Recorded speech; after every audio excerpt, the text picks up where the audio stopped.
이 시간으로 유시하는 말씀은 신약 누가복음 14장입니다.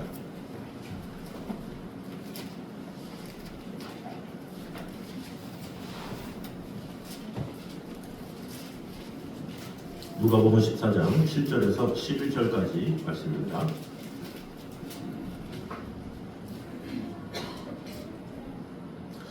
누가복음 14장 7절에서 11절까지 교독하도록 하겠습니다. 청함을 받은 사람들이 높은 자리 택함을 보시고 그들에게 비유로 말씀하여 이르시되 내가 너희에게 아무리 같이 청함을 받았을 때 높은 자리에 앉으라. 그렇지 않으면 너보다도 높은 사람이 청함을 받은 경우에 너와 그를 청한 자가 와서 너더러 이 사람에게 자리를 내주라 하리니 그때에 내가 부끄러워 끝자리로 가게 되리라. 청함을 받았을 때 사람이 가서 끝자리에 앉으라. 그러면 너를 청한 자가 와서 너더러 부끄러워 하리라. 그때에 아무리 알면 높은 사람이 와서 다 같이 읽겠습니다. 무릇 자기를 높이는 자는 낮아지고 자기를 낮추는 자는 높아지리라. 아멘.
기도하겠습니다. 사랑해 주님 감사합니다. 늘 즐거운 마음으로 주님만을 찬양하며 예배하며 주님의 참된 위로와 사랑을 받는 귀한 우리의 시간이 되게 하여 주셔서 오늘도 하나님의 말씀으로 우리를 위로해 주시고 돌봐주시고 함께해 주시고 오직 주님께만 영광 돌리는 귀한 시간 되게 하여 주셔서 예수님 이름으로 기도드립니다. 아멘.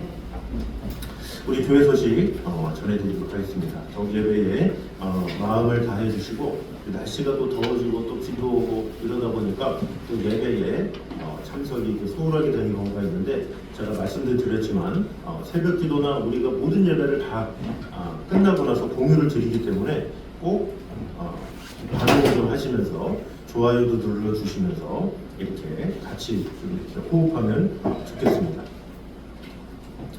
7월 27일 이제 돌아오는 주일이죠. 주일 오후입니다. 주일 오후에 남촌교회에서 모여서 양일간의 학생부 연합 수련회가 있습니다. 1박 2일인데 그 교회에서 자진 않고 첫날 저녁에 모여서 밤에까지 집회를 하고 그리고서 헤어졌다가 그 다음날 아침에 또 모여서 집회를 하고 이런 식으로 1박 2일을 진행합니다. 그래서 연합 수련회를 위해서 기도해 주시기 바랍니다. 저희 교회는 5명이 참석 예정입니다.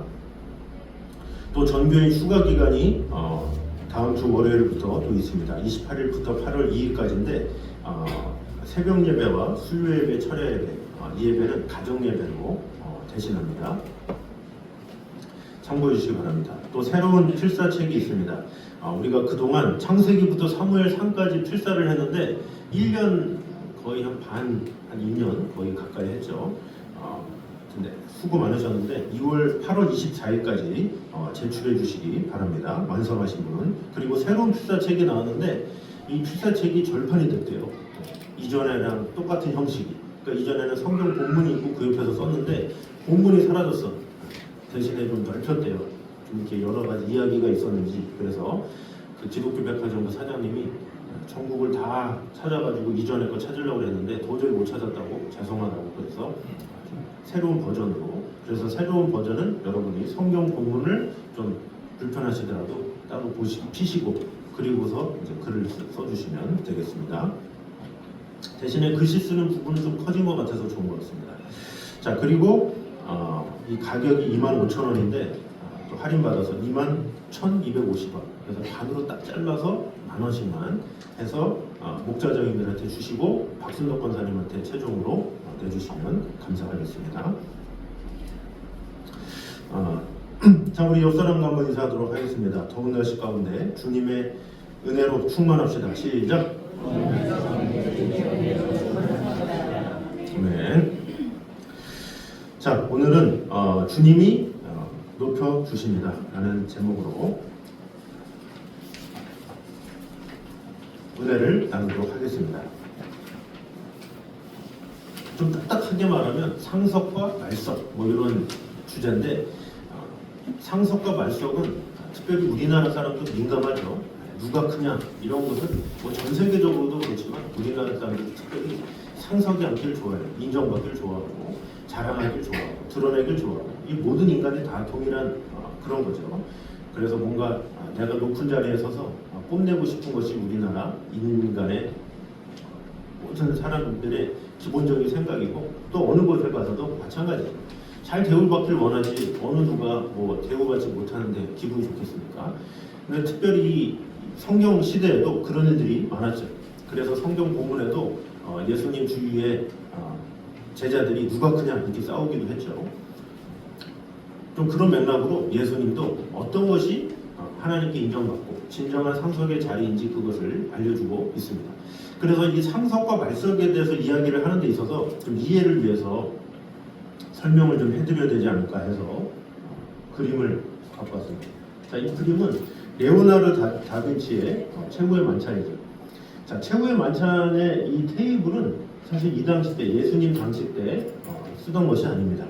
그래서 사실 이 레오나르도 다빈치의 이 테이블을 이 중심으로 뭔가 다빈치 코드라는 한때 댄 브라운의 소설이 인기가 많았었죠. 그런데 이것을 가지고 분석한다는 그 자체가 말이 안 되죠. 왜냐? 이 당시 때는 이렇게 앉지 않았기 때문에 그렇다라는 거죠. 그러면 어떻게 앉았느냐? 이거는 아무리 봐도 정보가 없어서 제가 그린 거예요. 좀 죄송합니다. 그냥 그린 건데 이렇게 해서 디귿자 테이블이에요. 디귿자 테이블. 자, 당시 유대인들은 이런 디귿자 테이블에 음식을 차려놓고 이 상석과 말석이 있잖아요. 여기에 주인이 여기에 앉아요. 여기가 상석이. 그러니까 주인 자리죠. 그리고 그 옆이 오른쪽 상석, 그 다음이 왼쪽 상석. 그래서 오른팔, 왼팔. 그래서 여기서 말하는 상석은 여기를 말하는 거고 말석은 여기를 말하는 거죠. 그래서 주인 옆에 오른쪽에 완전히 최고의 자리. 그래서 만약에 예수님이 요한이 그랬잖아요. 요한복음 기록하면서 예수의 사랑하는 자 그러면서 예수의 왼편에 기댔다 이런 장면이 나오고 그러니까 요한은 여기 앉은 것을 볼 수가 있죠. 그래서 최고의 만찬 때도 예수님이 여기 앉으시고 요한이 여기 앉고 가룟유다가 여기 앉고 뭐 베드로가 여기 앉고 뭐 이렇게 그런 얘기는 제가 최고의 만찬 할 때 또 나누도록 하겠습니다. 자, 그래서 지금 예수님이 비유를 하신 것은 지금 이런 상황을 두고 말한다라고 볼 수가 있습니다. 그래서 이 유대인들은 어떻게 식사를 했느냐? 테이블에 앉아서 이렇게 식사한 것이 아니라 우리가 그래도 하나님의 자녀인데 우리가 언제까지 서서 이렇게 할 수 있겠냐? 물론 출애굽에 나올 때는 서서 급하게 먹으라 이렇게 명령하셨지만 이제는 시대가 지나고 또 로마 제국에 속하다 보니까 로마 제국의 이 귀족들이 앉아서 먹거든요. 앉아서 이렇게 눕듯이. 그러다 보니까 그 모습에 보고 아니 우리가 아무리 속국이라도 이들보다 우리가 못난 게 뭐가 있어? 그러면서 이들의 문화도 앉아서 하는 그런 문화로 바뀌었죠. 자, 그것을 확실하게 할 수 있는 근거들을 보도록 하겠습니다. 우리 여러분의 가진 성경 누가복음 5장을 보도록 하겠습니다. 지금 누가복음을 보고 있으니까 누가복음 5장을 찾아보시기 바랍니다.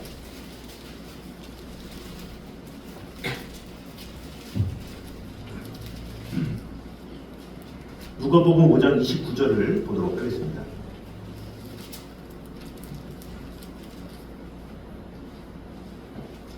누가복음 5장 29절 같이 한번 읽겠습니다. 시작. 레위가 예수를 위하여 자기 집에서 큰 잔치를 하니 세리와 다른 사람이 많이 함께 앉아 있는지라. 자, 이 보니까 큰 잔치를 하니 그 얘기는 식사를 했다라는 거죠. 그래서 다른 사람이 많이 함께 앉아 있는지라 한 다음에 가로 열고 1번 이렇게 써 있죠. 그래서 그 여러분 성경의 끝을 맨 밑에 보면 이 주석이 있어요. 그죠? 그래서 1번에서 따라가면 맨 밑에 뭐라고 그래요? 헬라어에서 기대어 누워있는지라 유대인이 음식 먹을 때에 가지는 자세 이렇게 써 있죠. 자, 그래서 그 뒤에 보도록 하겠습니다. 누가복음 7장 36절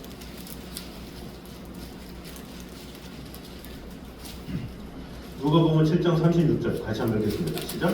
한 바리새인이 예수께 자기와 함께 잡수시기를 청하니 이에 바리새인의 집에 들어가 앉으셨을 때에 자, 식사하러 앉았겠죠? 그럴 때 또 가로 열고 2번 되죠.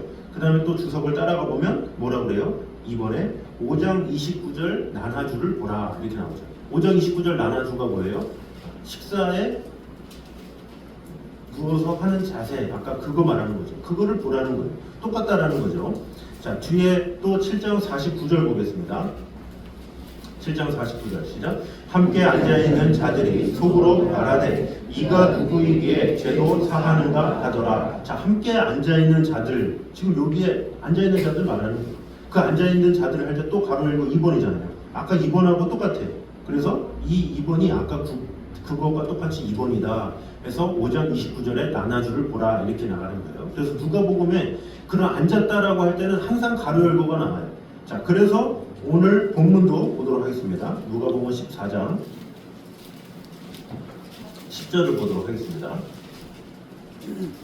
자, 먼저 8절에 내가 누구에게나 혼인잔치에 청함을 받았을 때에 높은 자리에 앉지 말라 여기도 2번 가로돼 있고 10절 읽겠습니다. 시작. 청함을 받았을 때에 차라리 가서 끝자리에 앉으라. 그러면 너를 청한 자가 와서 너더러 거시어 올라 앉으라 하리니 그때에야 함께 앉은 모든 사람 앞에서 영광이 있으리라. 아멘. 여기 보니까 앉으라 앉은 모든 사람 할 때 다 2번 되겠죠. 그것이 다 또 해석해 보면 5장 29절 나나주를 보라 이렇게 나와 있죠. 그래서 엎드려 앉아 있는 그런 자세를 말한다라고 볼 수가 있습니다.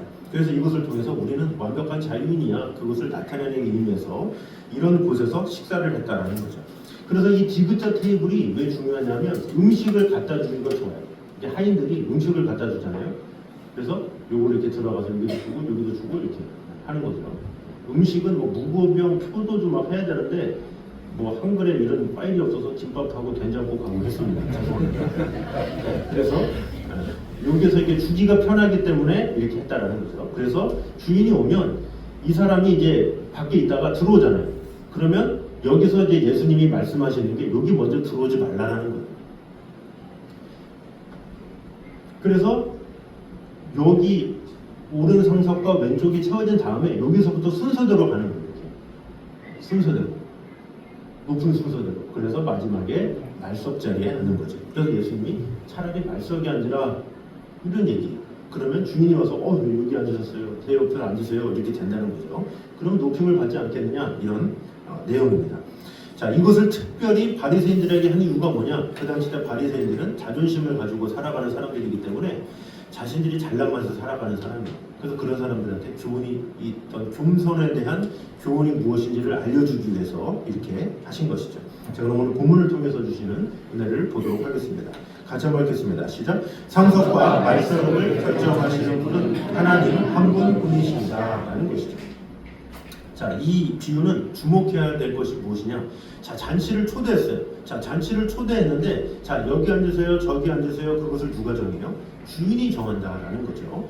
자, 8절을 보면 이제 첫 번째 손님이 들어오자마자 스스로 높은 자리에 앉은 상황을 알려주고 있죠. 8절 같이 한번 읽겠습니다. 시작. 내가 누구에게 나오는 잔치의 상황을 받았을 때 높은 자리에 앉은 자라. 그렇지 않으면 너보다 더 높은 사람이 상황을 받을 경우에. 네, 혼인잔치 청을 받았는데 높은 자리에 확 앉아버려요. 그러면 야, 너 가장 높은 거 아닌데 하면서 내려가라 그러면 얼마나 좀 수치스럽겠느냐 이렇게 말을 하고 있죠. 9절 보겠습니다. 시작. 너와 그를 청하자가 와서 이 사람에게 자리를 내주라니 그때에 내가 부끄러워 끝자리에 가게 되리라. 네, 얼마나 참 심울하냐. 와서 상석에 앉으려고 하지 말고 끝자리에 앉아라.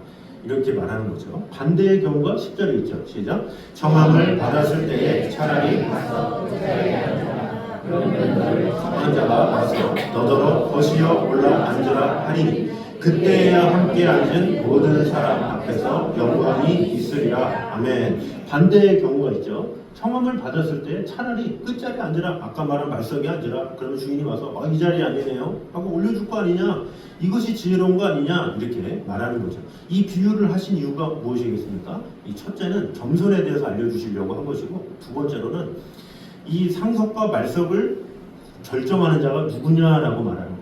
상석과 말석을 누가 결론 짓느냐? 주인이 결론을 짓는 거예요. 주인이 당신은 상석이시네요. 당신은 여기 좀 앉으시면 좋겠네요. 이렇게 정한다라는 거죠. 이것이 핵심인 거예요. 결국에는 주님께서 누가 높은지를 정하는 거지, 우리 인간이 내가 높은데 내가 이런데 할 수 없다라는 거죠. 우리 인간은 내 나름대로 나는 이 정도 살아왔으니까, 난 이 정도 뭐 많은 것을 가졌으니까 이 정도 위치가 되면 되겠지 내가 생각하지만 그건 우리 생각이고 주님 생각은 다르다라고 하는 것이 오늘 말씀이다라는 거죠.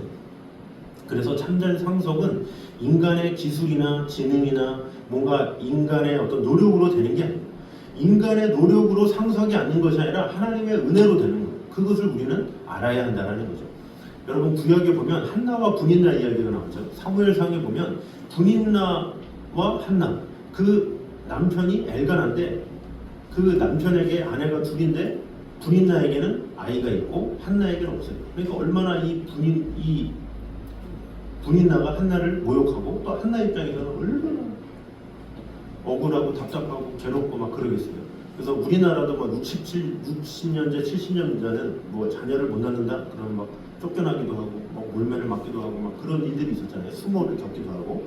근데 이 당시 때 이스라엘 백성들도 자녀가 없다 그러면 그만큼 수치가 없는 거예요. 그래서 이 자녀가 없다는 그것으로 인해서 늘 슬픔과 괴로움이 있는 거죠. 그래서 창세기 때도 아브라함과 그 아내 사라가 아이가 없었잖아요.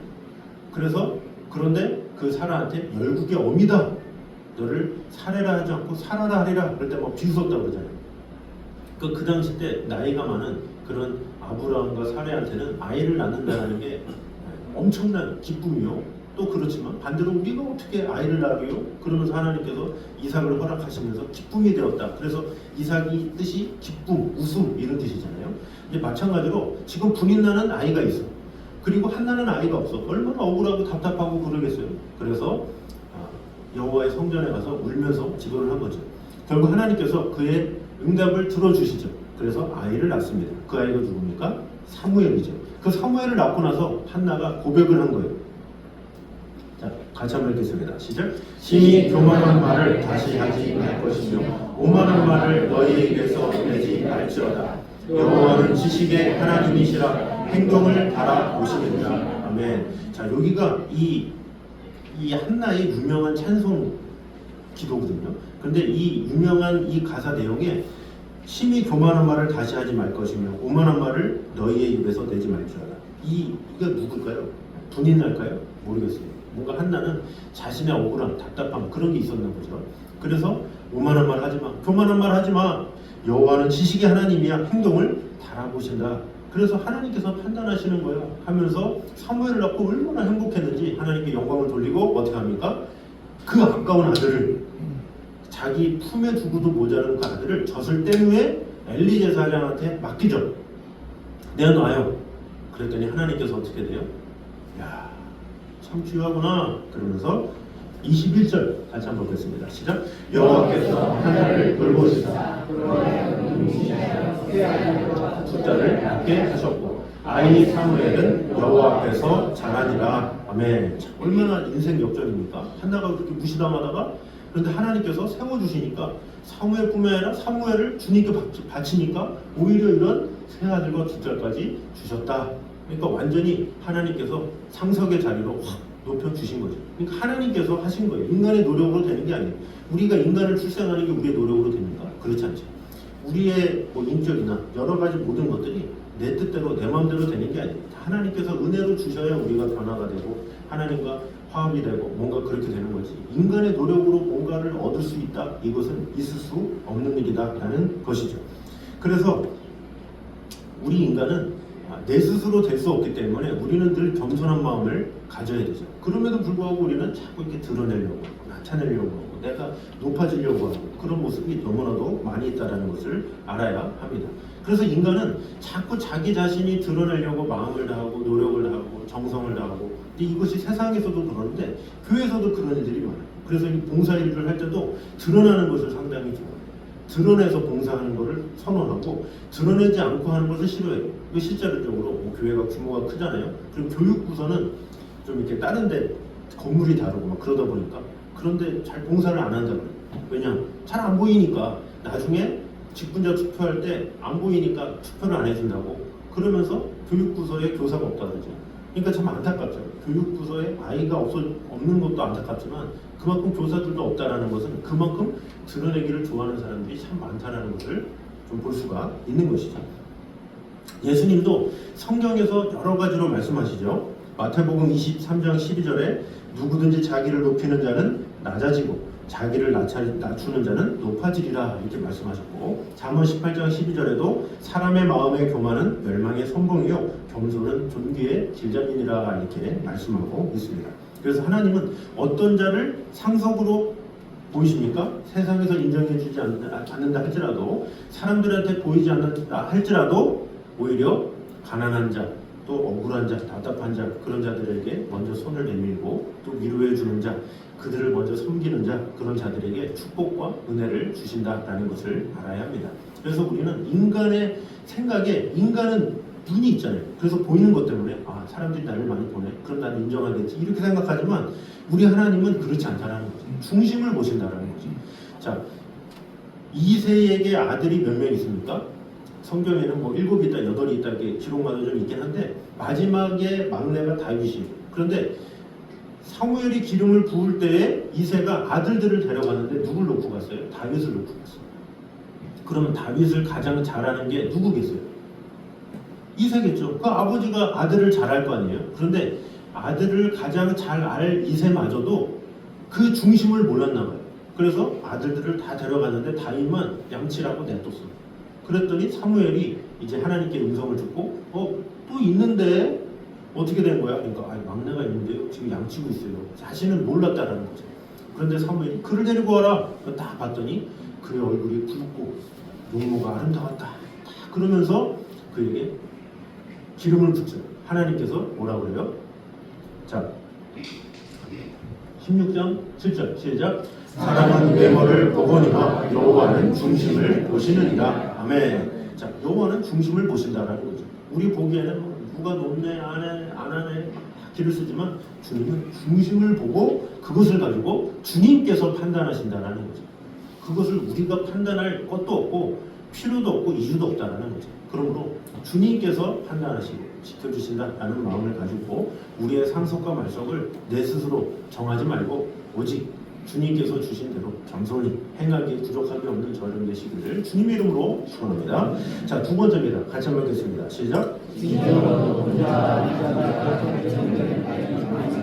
네, 자, 진정으로 높은 자와 낮은 자가 결정될 때는 마지막 때다라는 거죠. 자, 9절 말씀 보도록 하겠습니다. 시작.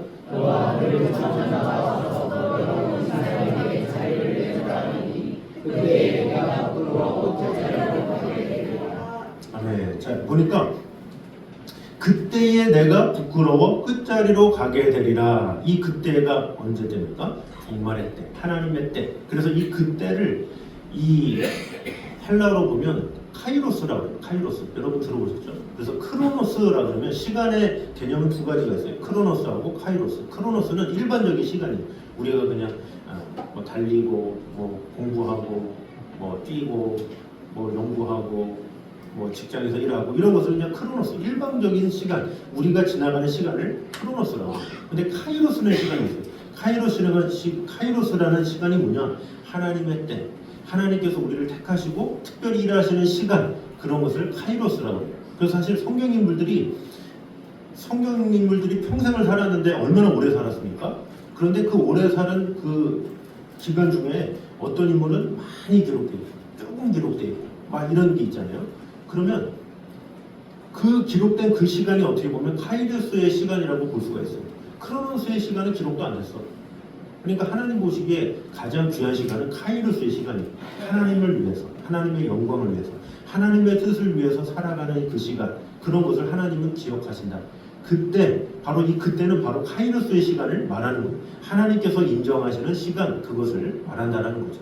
그래서 우리가 상석이냐 말석이냐 이 결론은 언제 일어나느냐, 과정이 아니라, 물론 과정도 중요하겠죠. 그러나 그 과정의 온전한 결과, 그때가 되면 분명히 드러나게 된다, 이렇게 말씀하고 있다는 거죠. 그래서 예수님은 7절에 이렇게 말씀하십니다. 시작. 그들에게 뒤로 말씀하여 이르시되. 자, 청함을 받은 사람들이 높은 자리에 택함을 보시고 라고 하면서 비유를 말씀하시는 거죠. 자, 여기서 주님은 강조를 하는 거예요. 나중에 대역전이 있을 거야. 너네 청함을 받는데 너는 나는 상속일 거야 말소일 거야 생각하지 마. 그건 하나님이 정하실 거예요. 언제? 마지막에. 그래서 너희들은 과정에 너무 열을 내지 말고 하나님께서 나중에 판단하실 거니까 너희들은 매사에 최선을 다해 주님을 섬겨, 이런 의미다라고 볼 수가 있죠. 그럼에도 불구하고 오늘날의 많은 사람들은 자기를 인정해주지 않는다, 상속에 안 앉혀준다, 그것 때문에 열을 내는 경우가 많이 있죠. 그래서 실제로 우리나라에서 이제 보통 그 국회의원, 뭐 장관, 뭐 이런 사람들이 외국에 올림픽에 가는 경우가 있어요. 그래서 해외에서 올림픽이 있으면 그곳에 그 개막전이 있으면 자리를 마련해 준대요. 그 자리를 마련해 주는데 거기서 서로 얘기를 하는 거예요. 장관이나 국회의원이나 똑같은데 왜 장관이라고 가장 좋은 자리 주고 국회의원은 왜 뒷자리 주냐고, 그거를 외국인들한테 뭐라고 그래요. 외국인들한테 뺏지 몰라 그러면서 막 소리치고. 근데 그것이 실질적으로 실제 일어난 해프닝이 얼마나 웃겨요. 자기가 높다고 뭐 이렇다고 저렇고. 그 장관과 국회의원의 어떤 그런 게 있나 봐요. 그래서 비행기 탈 때도 누구는 퍼스트 클래스고 왜 우리는 비즈니스야 막 그러면서. 사실 비즈니스만 해도 얼마나 대단해요. 저도 얼떨결에 비즈니스를 탄 적이 있어요. 자리가 없다고 그래서 비즈니스를 한 번 탄 적이 있는데 와, 그렇게 편하면 누구래? 그래서 우울해. 비즈니스 딱 2시간 그 짧게 일본 가는데. 근데 그 비즈니스보다 더 편하게 퍼스트 클래스. 거기 뭐 보지도 못했어요. 거기 뭐 침대에 누워서 어떻게 하는지 몰라도. 그런데 그거를 국회의원들은 왜 장관한테만 퍼스트 클래스를 주고 왜 우리한테는 비즈니스를 주냐. 그것 때문에 난리가 나가지고 외국 사람도 당황하고 관계자들도 당황하고 그런 일이 많이 있다는 거예요. 그런데 이것이 세상에서만 일어나는 일이냐? 그렇지 않다는 거죠. 이 세상에서도 교회 안에서도 교회 규모가 좀 있잖아요. 그러면 어떤 임직을 받는 거기서 서로 싸우는, 그리고 뭔가 이렇게 그런 것들 때문에 서로 기싸움을 하기도 하고, 또 이것이 더 나가잖아요. 총회로 가잖아요. 그럼 성결교 뭐 감리교 뭐 가면 그 총회장 그런 문제 때문에 총회장 되려고 그렇게 길을 쓸고 목숨 걸고 마음을 다해요. 그래서 그 전해지는 소문에 의하면 총회장 되면 지옥 간다 이런 말이 있어요. 그러니까 그 정도로 이 총회장이 그만큼 어떤 비리를 저지르든 뭐를 해서라도 그것을 얻고자 하는 그런 것들 때문에 깨끗하지 못하다는 거죠. 실질적으로 막 얘기가 다 돼 있고 뭐가 돼 있고 막 그런 것들 때문에 그 정도로 믿음이 더하면 더할수록 더욱더 겸손하고 그래야 되는데 그렇지 못한 것이 오늘날의 현실이다라는 거죠. 어떻게 그럴 수가 있어. 하지만 우리도 그럴 수 있어요. 우리도 국회의원이 되고 또 장관이 되면 똑같고, 우리도 막 어떤 높은 위치같이 세상의 위치에 올라가면 우리 인간은 다 변함이 없어요. 다 똑같아요. 그래서 인간은 자꾸 어떤 보이는 곳에 자꾸 상석을 얻으려고 하고 그것을 쟁취하려는 그런 습성들이 있다라는 것이죠.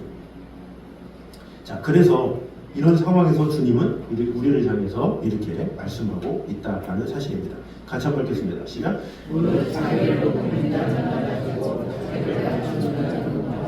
아멘. 무릇 자기를 높이는 자는 낮아지고 자기를 낮추는 자는 높아지리라. 주님께서 이렇게 말씀하고 있는 거예요. 그래서 계속 성경에서 교훈을 하고 있죠. 그럼에도 불구하고 우리는 자꾸 그런 모습을 갖지 않는 경우가 많이 있죠.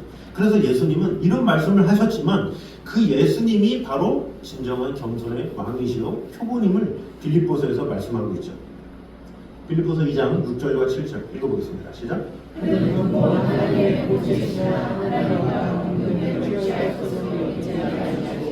오히려 자기를 비워 종의 형체를 가지사 사람들과 같이 계셨고, 8절 시작. 사람의 모양으로 나타나사 자기를 낮추시고 복종하셨으니 곧 십자가에 죽으시니라. 이러므로 하나님이 그를 지극히 높여 모든 이름 위에 뛰어난 이름을 주사, 10절 시작. 하늘에 있는 자들과 땅에 있는 자들과 땅 아래에 있는 자들로 모든 무릎을 예수의 이름에 꿇게 하시고. 아멘. 자, 십자가가 말씀 중에 진정한 말씀이죠. 그런데 하나님께서 마지막 때에 그를 올려주셨죠. 예수 그리스도를 올려주셨다라는 거죠. 그래서 세상으로 하여금 예수님께 무릎을 꿇게 했다라는 것이죠.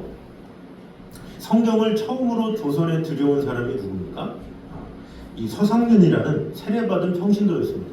어떤 목회자도 아니고 어떤 지도자도 아니고 세례받은 평신도인데 배제학 당에서 열심히 성경을 가리키면서 한 사람 한 사람 주님께로 이끌었죠. 그래서 그가 결국엔 나중에는 감리교와 장로교회를 창시하는 그런 사람이 되었죠.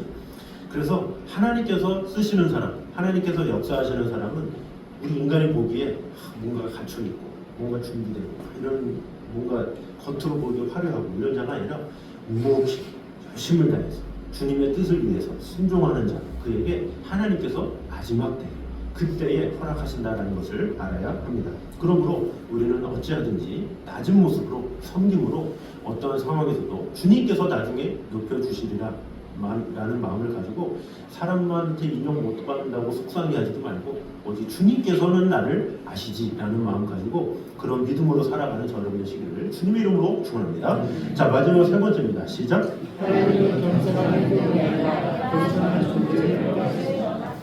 자, 하나님은 겸손한 행동이 아니라 겸손한 존재를 원하신다는 것이죠. 우리 10절 말씀 보겠습니다. 시작. 자, 청함을 받았을 때 차라리 가서 끝자리에 앉으라 이렇게 말씀하고 있죠. 청함을 받은 바리새인들이 뭔가 앉았을 때 야, 성을 받았으면 끝자리부터 앉아. 왜 자꾸 상석을 욕심내? 그래서 끝자리에 앉으면 주인이 찾아가서 너희들한테 건의할 거 아니야? 이렇게 말하는 거죠. 근데 이것은 예수님만 말한 게 아니에요. 그 당시 때 유명한 랍비인 아치바도 이런 교훈을 했어요. 야, 너희들 잔치 자리에 갔어? 그러면 어떻게 해야 되느냐? 이런 올라오라라는 소리를 듣는 것이 내려가라는 소리를 듣는 것보다 한결 낫기 때문에 너희들도 잔치 자리에 가면 좀 낮은 자리에 앉아라. 이렇게 아치바도 얘기했어요. 자, 그러면 예수님이 이렇게 이야기하신 이유가 뭡니까? 아치바도 얘기했는데, 유명한 랍비도 얘기했는데 예수님도 따라서 얘기했잖아요. 그럼 왜 따라서 얘기했을까요? 자, 아치바가 얘기한 것과 예수님이 얘기한 것은 차이가 있어요. 뭐냐? 아치바가 얘기한 것은 뭔가 이 세상을 사는 지혜를 말하는 거예요. 이 세상을 살 때는 야, 머리를 써, 머리를. 자, 누가 너한테 왔는데 이렇게 높여주세요. 이러면 얼마나 기분 좋아 하면서 처세술을 알려준 거예요. 처세술. 그러나 예수님이 말한 건 뭐냐? 태도를 알려준 거예요. 태도. 너희들 마음 중심에 정말로 겸손함이 묻어나야 돼. 이것을 먼저 말하는 거죠. 그러니까 예수님은 어떤 행동 자체가 아니라 그 행동을 함에 있어서 그 자세, 그 태도에 있어서 얼마나 겸손한 마음을 가지고 있느냐, 하나님을 경외하고 있느냐, 그것을 강조하고 있다라는 것이죠. 그래서 주님께서 우리에게 원하시는 것은 겸손한 그런 모습, 신용 이런 걸 원하는 게 아니에요. 겸손한 척은 누가 못합니까? 겸손한 척은 누구나 다 해요. 새로 누가 왔어요? 안녕하세요. 그러십니까? 이런 거 누가 못해요. 겸손한 척하는 거. 근데 겸손한 척을 하는데 속으로는 눈부랭이가 있어가지고 이런 식으로 사람을 대할 때 겉으로 굿신굿신하는 거 누가 못하겠습니까? 그런 걸 야부라고 그러잖아요. 그런 걸 가지고 비하하고 이제 그런 걸 말하는 게 아니라 예수님은 태도를 말하는 거예요. 겸손한 자세를 가져라. 네 마음 깊숙이 겸손한 모습을 가지고 살아가라. 이것을 말하고 있는 것이죠. 그래서 우리가 누구를 섬기며 사랑할 때 어떤 척하는 경우가 있어요. 예를 들어서 어떤 연예인이 아프리카에 선교를 가요. 근데 선교를 가는데 어떤 제작 때문에 어쩔 수 없이 그냥 가는 거예요. 물론 믿음이 되게 좋아서 사랑함으로 하는 경우가 있어요. 제가 가끔 보면 이제 김혜자 씨나 탤런트는 보면 막 가서 선교하잖아요. 근데 그분이 자꾸 이렇게 가고 쓰임받는 이유가 뭘까 하니까 되게 잘 부드머져요. 이렇게 아픈 흑인들이나 이렇게 아프리카 난민들이랑 같이 울고 그런 이 마음이 같이 동한다는 게 느껴지잖아요. 근데 본 적은 없지만 또 어떤 사람은 그냥 거치레로 간 거예요. 그냥 방송국에서 가래니까 이름이 있어서 자기가 가면 뭔가 홍보가 될 것 같아서 갔어. 가가지고 불쌍해 말은 하는데 전혀 속은 그렇지 않아요. 모르죠. 겉으로는 모르는데 속으로는 어떻게 생각하는지 모르겠지만 그렇지 못한 경우도 있다라는 거죠. 그런데 주님은 너희들 그들을 국민이 여기는 마음 울어? 겉으로 보이는 거 끝나지 마. 마음 깊숙이 그들을 사랑해야 돼. 이것을 주님은 말씀하고 있죠. 자, 이분은 누구냐? 벨기에 출신의 카톨릭 사제입니다. 다미엔 신부라고 해서 19세기에 하와이 몰로카이의 섬에 유배된 한센병 환자들을 위해서, 문둥병 환자들이죠. 그들을 위해서 선교한 신부님이에요. 근데 이분이 맨몸으로 갔잖아요. 그냥 정상인 몸으로 간 거예요. 근데 거기서 이제 복음을 전한 거죠. 말씀을 전한 거고. 그런데 이 한센병 사람들이 말을 안 듣네. 왜 말을 안 듣겠어요? 야, 당신은 정상인 아니야. 당신이 우리 마음 어떻게 알아? 이렇게 얘기한 거죠. 그러니까 이분이 아무리 전도를 해도 아닙니다. 주님은 당신을 사랑하세요. 돌아오세요. 얘기를 해도 듣질 않고 듣지 않고 하니까 어떻게 돼요? 이분이 주님 앞에 기도를 하는 거예요. 주여, 저를 문둥이가 되게 하여 주시옵소서. 문둥이를 허락하여 주시옵소서. 눈물로 기도를 했다는 거죠. 눈물로 막 기도를 했는데 어떻게 됐습니까? 그 다음에 설교를 하는데 이렇게 이야기를 했다고 합니다. 얼마나 중요한지 소리가 나죠. 이 이야기가 얼마나 중요한지. 자, 어떻게 해야 되느냐? 우리 문둥병자들은 이렇게 설교를 했다. 그때 이제 알은 거죠. 걸렸네. 저분도 같은 한센병 환자네. 그러면서 동질감이 생기는 거예요. 그래서 그분의 말이 들려오기 시작합니다. 이전에는 안 들렸다가 그분이 같은 문둥병자가 되니까 하나가 되니까 그 선교사님의 말을 듣기 시작합니다. 그래서 복음을 듣기 시작하고 변화가 일어나고 그 마을이 변화가 되었다는 거죠. 그래서 평생 이분은 이곳에서 한센병을 앓다가 그대로 돌아가셨다는 거죠. 이것이 얼마나 참 귀한 일입니까? 그런 것이 정말로 마음 깊숙이 사는 거예요. 그냥 거칠어로 돌아오세요. 주님께로 돌아오세요. 여기서 끝난 것이 아니라 자기 몸을 아예 문둥병으로 바꿔달라고 기도했을 정도로, 그래서 하나님께서 그의 기도를 들어주시고 결국 같은 문둥이로서 복음을 전함으로 하나님의 귀한 사역을 한 것, 얼마나 귀한 일이냐라는 것이죠.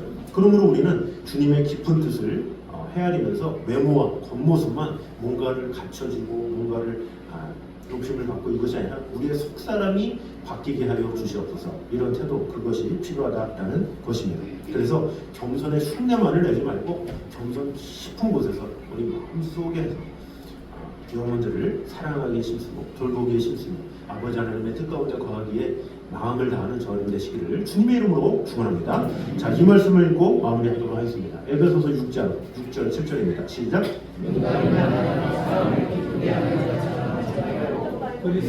종들처럼 마음으로 하나님의 뜻을 행하고 기쁜 마음으로 섬기기를 주께 하듯 하고 사람들에게 하듯 하지 마라. 아멘. 자, 결론을 맺도록 하겠습니다. 1번 같이 한번 읽겠습니다. 시작. 참된 성성은 스스로 노력한다고 해서 앉을 수가 있는 것이 아니라 모든 사람의 행동을 달아보시는 하나님으로부터 인정된 자만이 앉을 수 있다는 사실을 기억하자. 자, 두 번째입니다. 같이 한번 읽겠습니다. 장차 주님께서는 지금 이 순간이 아니라 그때에 누가 진정으로 상속과 말석에 앉게 될 것인지 분명하게 말씀해주고 계신다는 것을 기억하자. 자, 세 번째입니다. 시작.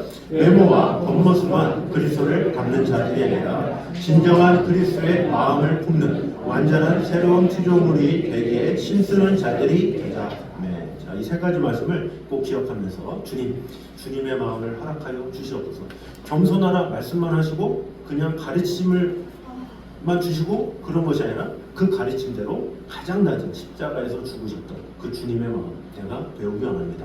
그럴 때 하나님께서 예수님을 가장 높여주셨던 것처럼 우리 또한 겸손히 주님께서 주신 사명, 누가 알아주지 않는다 할지라도 마음을 다해 최선을 다하겠습니다. 그런 마음으로 주님 앞에 나아가는 저 여러분 되시기를 주님의 이름으로 축원합니다. 자, 우리 결단의 찬양으로 우리 주님 마음 내게 해주셔서 같이 찬양하도록 하겠습니다.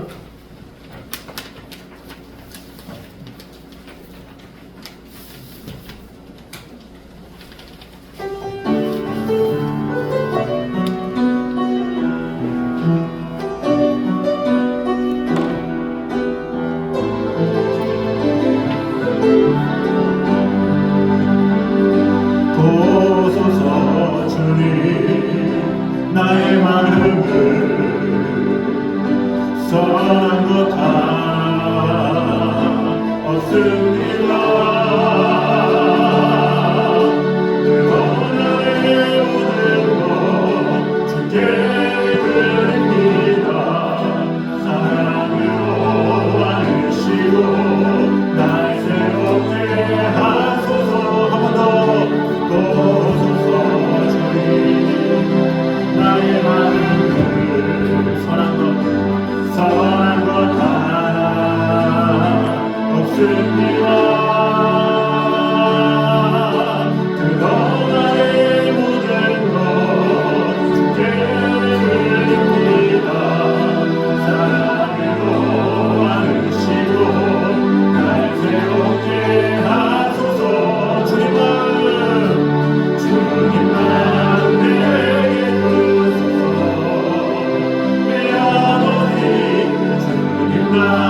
내게 주소서. 나를 향하신 주님의 뜻이 이루어지도록 주님만 내게 주소서. 한번 고백합니다. 보소서 주님. 나의 마음을 선한 것 하나 없습니다. 그러나의 모든 것 주께 드립니다. 사랑으로 안으시고 날 새롭게 다 같이 일어나서 고백합니다. 주님 마음 내게 주소서. 내 아버지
우리 같이 기도할 때 참된 상석은 우리 스스로 노력한다고 해서 앉을 수가 있는 것이 아님을 꼭 기억하므로 모든 사람의 행동을 달아보시는 하나님으로부터 인정된 자만이 상석으로 앉을 수 있다는 것을 꼭 기억하며 이 세상 그 무엇보다 하나님께 인정받는 겸손한 자가 되게 하여 주시옵소서 기도했으면 좋겠습니다. 또한 장자 주님께서는 지금 이 순간이 아니라 그때에 누가 진정으로 상석과 말석에 앉게 될 것인지 분명하게 말씀해 주신다는 것을 분명히 알아서 하나님의 때에 하나님께서 높여주실 것이라는 믿음 가지고 겸손히 행하는 자가 되게 하여 주시옵소서 기도했으면 좋겠습니다. 또한 외모와 겉모습으로만 그리스도를 닮는 자들이 아니라 그리스도의 마음을 품는 완전 새로운 피조물로 하나님 앞에 쓰임받도록 주님 함께하여 주시옵소서.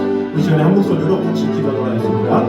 하나님 감사합니다. 인도받을 언제나 함께하신 주님 스스로 내 힘으로 상석을 노력하는 자가 아니라 정말로 마음을 다해 아버지 하나님께서 나를 돌아보시고 바라보시고 보내주신다는 것을 기억하며 하나님으로부터 온전히 인정된 자가 되게 하여 주시옵소서.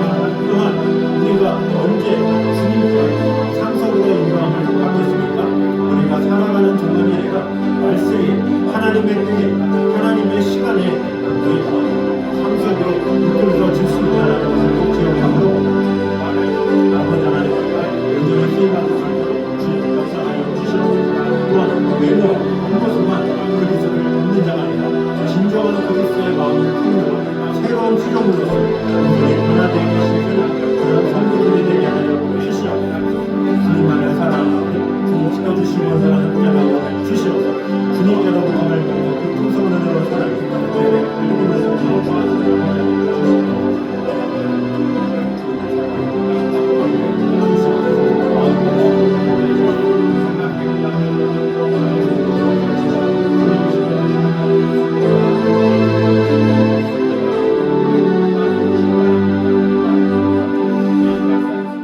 모든 사람의 행동을 달아보시는 분은 오직 하나님이심을 오늘 보게 되었습니다. 우리의 노력으로, 우리의 행위로, 우리의 어떤 다른 욕심으로 얻을 수 있는 것이 아니라 오직 주님께서 우리에게 상속을 마련해 주신다는 것을 꼭 깨닫되 특별히 그때에 주신다는 것을 기억하게 하여 주시옵소서. 하나님의 때에 하나님의 방법으로 우리를 세워줄 것을 믿고 우리는 살아있는 동안 열심히 주님께서 보십니다 라는 마음을 가지고 열심히 주님 보시기에 부족함이 없는 성도들이 되게 하여 주시옵소서. 특별히 우리가 열심히 주님과 사람들을 섬길 때에 외모와 겉모습만 그리스도를 닮는 자가 아니라 그리스도의 마음을 품는 완전한 새로운 피조물로서 완전히 새로워지는 그런 성도들이 되게 하여 주시옵소서. 오늘도 이 예에 참석한 모든 자리에 있는 성도들의 삶 가운데 언제나 찾아와 주시고 인도해 주시고 돌봐 주셔서 아버지 하나님의 위로와 사랑으로 참된 위로, 참된 사랑, 참된 평안 가운데 온전함을 누리는 성도들의 삶이 되게 하여 주시옵소서. 다가올 일주일도 더욱더 주님과 긴밀하게 동행하게 힘쓸 수 있는 귀한 성도들이 될 수 있도록 축복해 주시고 언제나 함께하여 주시옵소서. 이제는 우리 주 예수 그리스도의 은혜와 아버지 하나님의 무한하신 사랑과 성령님의 교통하심이 늘 우리와 함께 계시는 하나님의 나라와 영광을 위하여 오직 하나님께만 인정받기를 원하는 이 자리에 있는 모든 성도들 위해 이제부터 여기까지 함께 있기를 간절히 축원하옵나이다. 아멘.